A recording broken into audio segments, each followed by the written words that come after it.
Quando você trabalha com programação, você tem que tomar uma série de decisões. E dentre essas decisões, você vai precisar escolher algumas questões sobre a arquitetura do seu software e sobre a estrutura da lógica de negócio, né? E onde você vai implementar essa lógica de negócio. E aí você tem várias opções. Você pode fazer a nível de uma camada de aplicação, você pode dividir em N camadas a sua aplicação e deixar uma camada de lógica de negócio especificamente, e você pode, por exemplo, criar lógica de negócio a nível de banco de dados. Não estou aqui querendo decidir qual que é a melhor estratégia, porém, quem trabalha no mercado de TI sabe que, dependendo do ambiente que você trabalhar e do problema que você tiver que resolver, você tem que lançar mão de alguma alternativa diferente. E muitas vezes esse é o caso. Então, por isso que nessa videoaula vocês vão aprender o que são Stored Procedures, ou mais especificamente dentro do ambiente do PostgreSQL, o que são Functions. Então, com a Function, a gente vai aprender a criar e implementar lógicas de negócio a nível de banco e depois criar regras ativas. Vamos poder criar gatilhos também utilizando essas funções.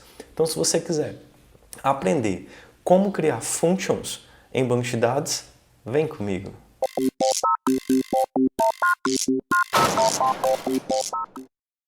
Precisamos, então, explorar os nossos servidores de banco de dados. Vamos além de armazenar dados em tabelas, de fazer consultas, de manipular esses dados. Nós podemos trabalhar com procedimentos armazenados, Stored Procedures.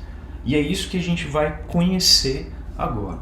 O que são Stored Procedures? Bem, são procedimentos escritos em SQL ou em linguagens que são armazenadas no banco de dados a fim de executar uma determinada função. Dentro do SGBD do nosso trabalho, que é o PostgreSQL, essas Stored Procedures elas são definidas como Functions, são chamadas como Functions. E o que a gente pode fazer com ela? Bem, a gente pode fazer com as Stored Procedures basicamente o que a gente consegue fazer com funções ou métodos em linguagem de programação.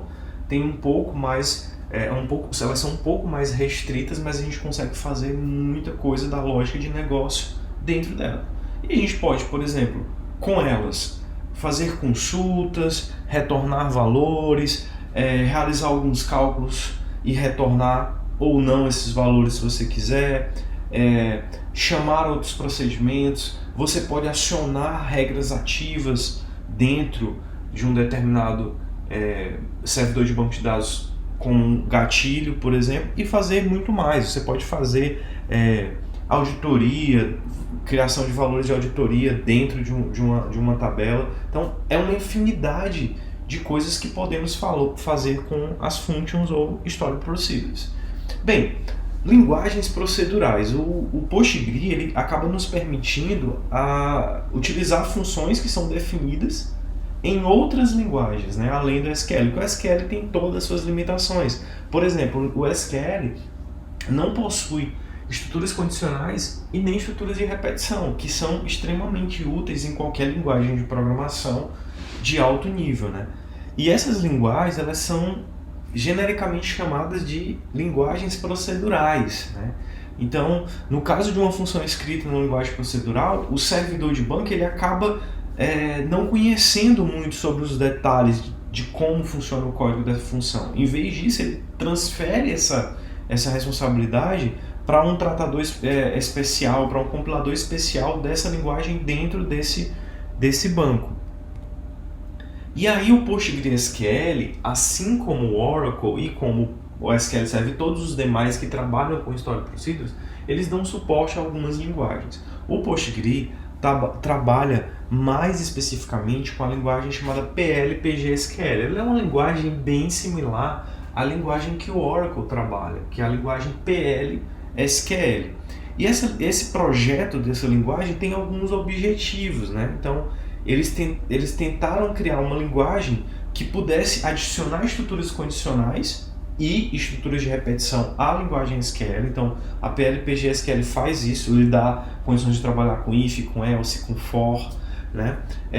Ela poder ser utilizada para criar procedimentos de funções e também gatilhos, realizar processamentos mais complexos que você não resolve apenas com SQL, herdar todos os tipos, as funções, os operadores, tanto que o servidor de banco de dados utiliza aquele SGBD em questão como as definidas por você, que é o operador usuário, né?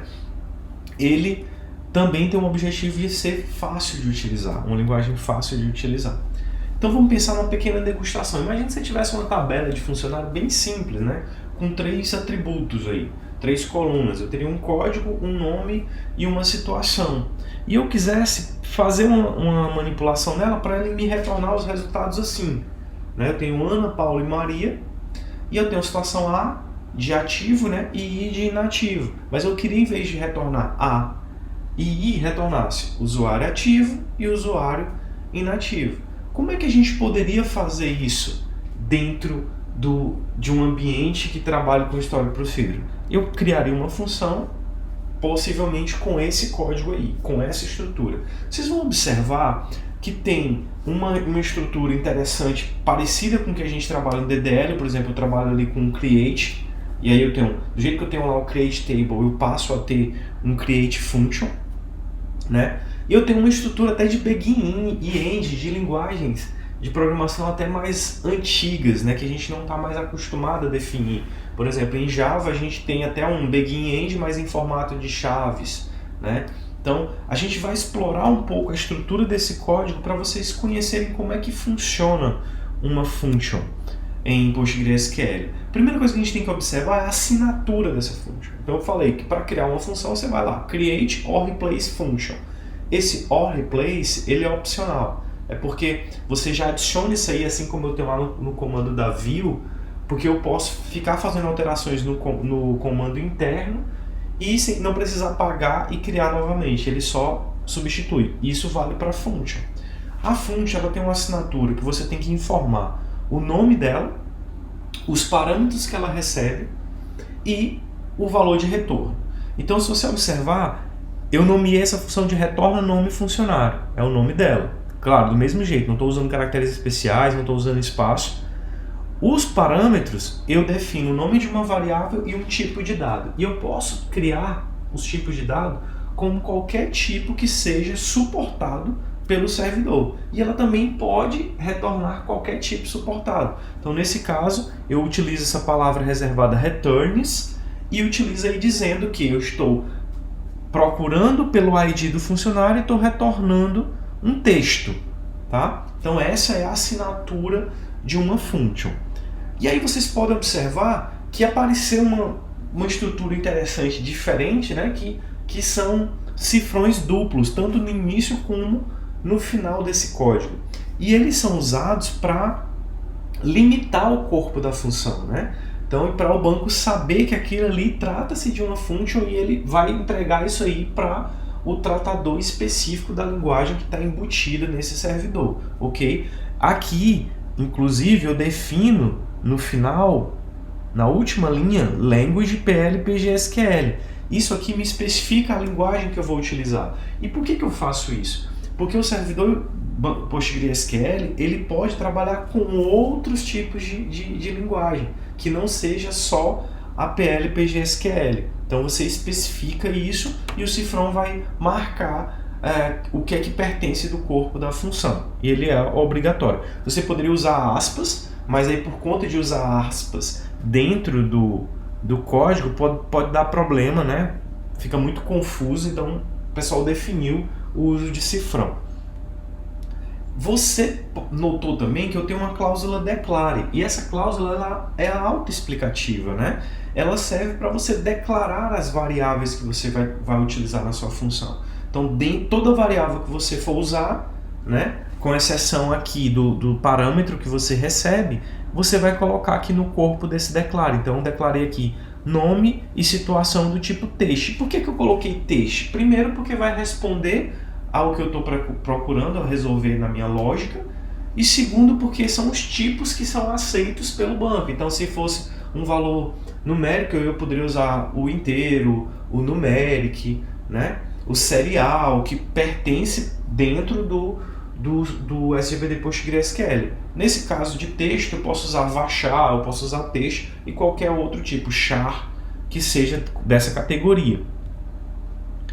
Aí eu tenho como declarar variáveis também de outro jeito, né? Eu posso declarar dentro dessa cláusula, eu posso botar além do nome e o tipo dela, eu posso usar aquela expressão, aquela restrição de tabela que chama default, né? Você pode dar um valor padrão, estou declarando quantidade do tipo inteiro e o valor padrão de quantidade é 32. Eu posso também fazer uma inicialização na variável, uma atribuição na variável.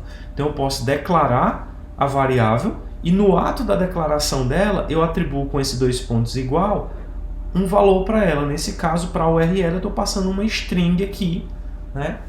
Como se fosse a URL de um site. E as constantes do mesmo jeito. Só que aí eu tenho que incluir essa palavra aqui, constante, essa palavra reservada. Então eu estou declarando um ID, usuário, que vai ser constante do tipo inteiro, e eu já posso atribuir esse valor constante, dizendo que vai ser 10 e nunca vai mudar. Aí eu também, muito útil, trabalhar com a palavra reservada into. Se você observar dentro do código aqui, eu tenho essa palavrinha. Depois que eu faço um select, que eu estou retornando as colunas que eu quero, eu uso esse into. E ele serve para quê?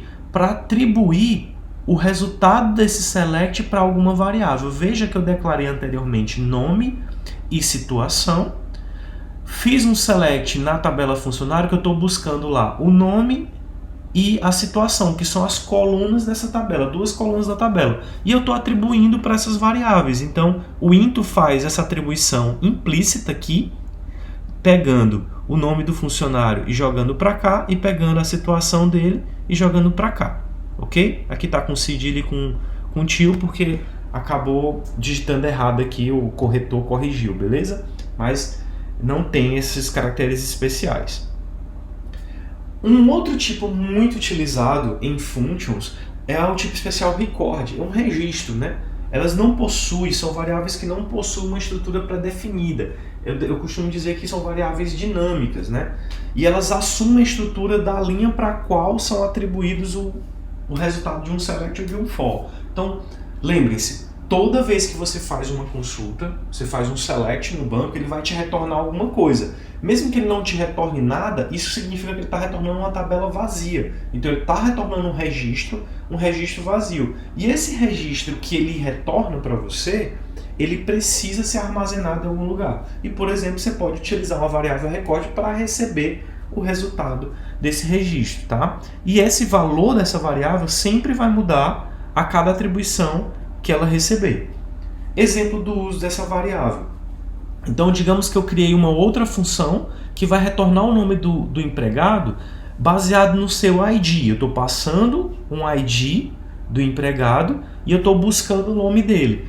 Então, olha só o que eu estou fazendo. Agora, eu não estou pegando um atributo específico, eu estou selecionando asterisco, ou seja, toda a linha da tabela empregada daquele ID que eu passei em parâmetro. Então, se ele achar uma pessoa com ID 1, por exemplo, ele vai pegar o resultado e vai jogar para dentro dessa variável registro, que o registro é do tipo record. E ele vai criar uma variável com a mesma estrutura da linha daquela tabela. E quando você for retornar isso para a tela, você vai chamar essa variável que você criou, ponto, o nome do campo que você quer acessar nesse registro.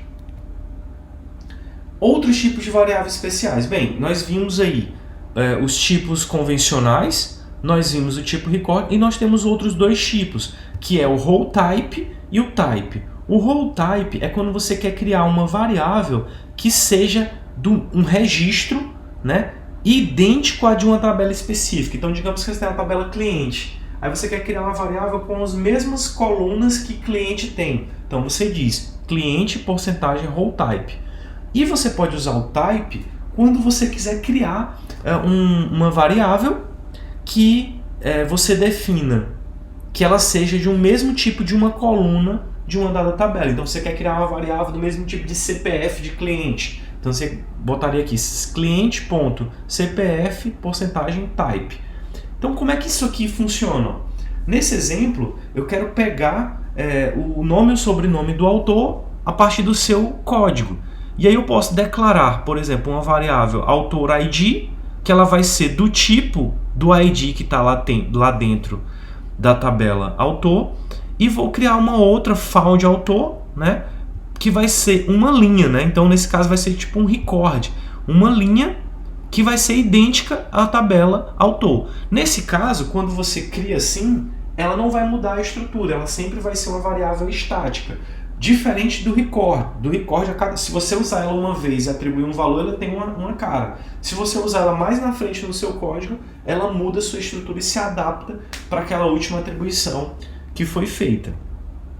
Nós temos também a variável found. Essa variável ela é muito utilizada dentro do contexto de functions, porque ela é utilizada para verificar, após um select into, para determinar se uma atribuição foi bem sucedida, se uma consulta foi bem realizada, se ela retornou pelo menos uma linha naquela consulta.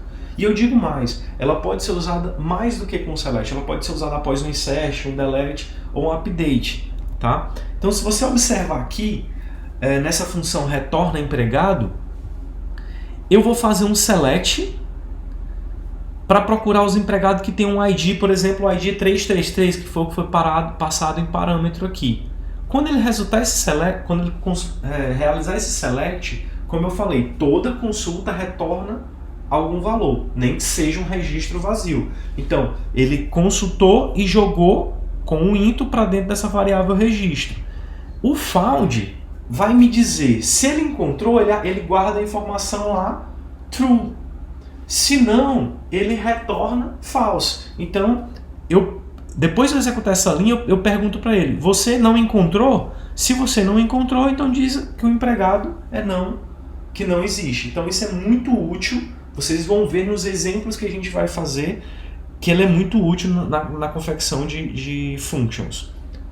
E aí, uma das outras possibilidades grandes que temos é de ter estruturas condicionais. Então, dentro do primeiro código da função que a gente está analisando, eu posso ter, por exemplo, eu quero imprimir usuário ativo ou usuário inativo. E é ativo quando for A. Então eu vou usar aqui, vou consultar o nome do funcionário pelo seu ID, estou fazendo um select e estou atribuindo aqui a situação. E depois eu faço uma checagem. Se a situação dele for igual a A, então eu vou retornar o nome dele concatenado com essa expressão usuário ativo. E se ele não encontrar, eu vou retornar o nome dele com usuário inativo. Então, eu consigo usar estruturas condicionais dentro do meu banco de dados. Eu posso também utilizar o if e o else de 5 maneiras diferentes, né? Eu posso trabalhar com o if somente, o if e o else, o if com estruturas aninhadas aqui, e eu posso usar essa outra estrutura que também o Python, por exemplo, utiliza, que é o else if, ou o else if também. Elas são similares, mudando apenas a sintaxe. E eu tenho 5 possibilidades diferentes. Eu posso fazer aqui um exemplo, né? Então eu posso checar se o sexo é igual a M. Se for, então ele vai atribuir um valor aqui masculino. Se não for, eu faço uma outra checagem, né? Um if, e vejo se o sexo é F e atribuo para essa variável o valor feminino. Então aqui nós temos um exemplo de uma estrutura condicional aninhada. E esse aqui é o exemplo de uma estrutura condicional que tem o if, o then, o else if e o else. Veja que eu pego um número, pergunto se ele é igual a 0, se for eu digo que é 0. Se não for, eu já incluo um if junto, né? Então, se o número for maior do que 0, então é positivo. Se o número for menor do que 0, negativo. Se não for nenhuma dessas possibilidades, eu posso botar aqui como sendo nulo, né? Então, uma estrutura condicional completa. Mas aí, você pode se perguntar assim, e se eu quiser executar uma consulta que não retorne nenhum resultado? Poxa, quando é que eu queria isso? Bem, toda vez, digamos que eu quero excluir algum registro do banco. Antes de excluir, antes de dar um delete, eu posso checar se aquele registro existe. Ah, mas eu não quero criar uma variável, porque toda vez que eu uso um select, ele vai me retornar um registro. E se ele me retornar um registro, eu tenho que armazenar esse registro em algum lugar. Então, como é que eu faço isso? Bem, a PLPG-SQL, ela nos dá a possibilidade de usar uma palavrinha chamada perform, que ela substitui o select para fazer a consulta select sem me retornar o registro. Como é que seria isso? Imagine aqui que eu quero apagar um empregado pelo seu ID. Então, o que é que eu faço? Eu substituo na posição do select, o select por perform. Depois que eu faço isso, eu faço a consulta normal, como se fosse select asterisco from empregado, onde o empid é igual ao que eu passei em parâmetro. Só que aqui, ó, eu não estou atribuindo, não estou usando o into em lugar nenhum, eu não estou atribuindo esse valor. Mas aí ele faz a consulta e eu vou usar o found para dizer, vem cá, tu encontrou ou não encontrou? Se não encontrou, exibe essa mensagem. E se encontrou, então agora tu vai fazer o que eu quero, que é deletar o empregado que tem esse ID e depois dar a mensagem que ela foi removida com sucesso.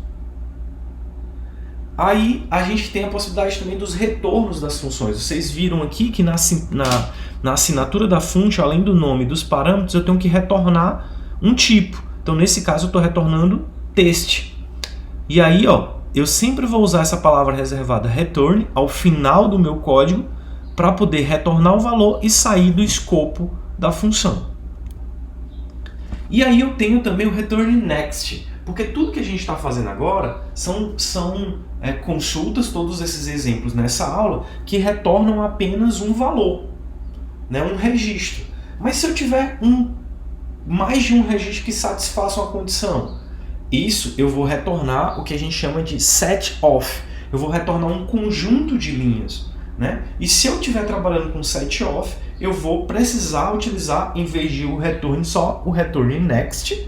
Esse return next vai pegar os índices individuais, né, os itens individuais, e vão ser especificados e retornados através dele, e depois você utiliza um return final sem nenhum argumento para dizer que a função chegou ao fim, né? Como é que seria isso? Então, digamos que eu criasse uma função chamada list empregado que não tem nenhum parâmetro, mas que vai retornar como se eu fizesse um select asterisco from. Então ele vai retornar um conjunto de varchar, um set off de varchar. Então agora eu vou precisar, toda vez que eu fizer um set off, eu preciso de um return next. Então aqui a gente não viu ainda, mas eu vou fazer um for que vai fazer uma consulta dentro do meu empregado e vai retornar cada empregado que ele encontrou. Se ele encontrou 10, ele vai entrar nesse loop aqui 10 vezes e vai retornar. Então sempre está usando um return next. Depois que ele pegou as 10 linhas e retornou, ele vai sair do laço e vai encontrar aquele return final sem nenhum argumento para dizer que encerrou. Tranquilo? Como é que a gente cria ou executa uma função que a gente criou? Chamando o comando select. Então você vai chamar select, o nome da função que você criou e passar os parâmetros. Simples assim. Porém, se for uma função que retorna set off, você vai ter que fazer isso, ao invés de ser select o nome, você vai ter que botar select asterisco from e o nome da função e os seus parâmetros. Por sua vez, para você excluir uma function, é que nem você exclui uma view ou uma tabela no banco fazendo drop e dando o nome da função e os parâmetros que elas são removidas. Beleza, pessoal? Então, eu espero que vocês tenham gostado dessa aula, tá? Essa primeira aula de introdução, a gente vai fazer uma outra aula criando o exemplo mesmo de function no braço, para que vocês entendam realmente como é que faz, né? E vocês vão ver que para os mais variados exemplos, a gente pode aplicar o uso da function. Então, se você gostou desse vídeo, deixa aí seu like e compartilhe para o maior número de pessoas que você conheça. Um abração e até a próxima videoaula.